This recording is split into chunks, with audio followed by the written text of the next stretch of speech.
Na mpenzi mtazamaji, jinsi unavyotazama hapa ni nini inaendelea hapa hivi. Unaona tu ni habari za hali ya mshike na vita na utata vinaendelea hapo hivyo, ambapo vilizuka katika kaunti ya Kirinyaga wakati wa mazishi, ambapo mbunge wa Mathira, alikuwa mbunge wa Mathira Eric Wamumbi, Eric Wamumbi kumaanisha ameolewa na Mumbi ya.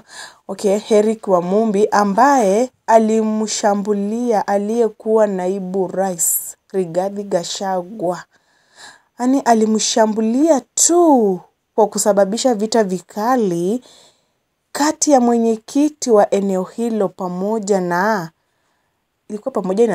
pamoja na mbunge huyo mbunge wa Mathira Eric. Hapo hivyo nakwambia siku hizi yani mambo ni chemchem, mambo yamechemka, mambo yanaenda hivyo. Itakuwa vipi, lakini tutaomba tu Mungu kila kitu kitakuwa tu shwari kabisa.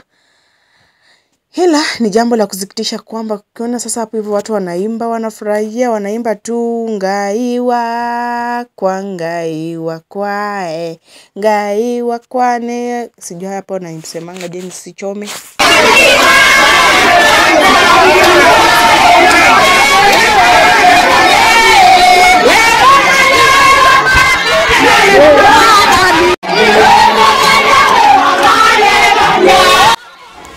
Laiti tu mwenda zake Anne Wanjiru Mbuchi angejua tu kitu ambacho kinafanyika kwenye matanga yake, sijui angeamka ambie watu waondoke ama kungekuwa vipi, lakini wacha tuone, hatujui kutakuwa vipi, lakini tuombe tu amani yani ikuwepo, na Mungu ailaze roho ya mwenda zake mahala pema penye furaha, ama mahala pema peponi, jinsi ambavyo watu wengi wamezoea kusema. Tumezoea kusema mahala pema peponi, na peponi sio pali pazuri.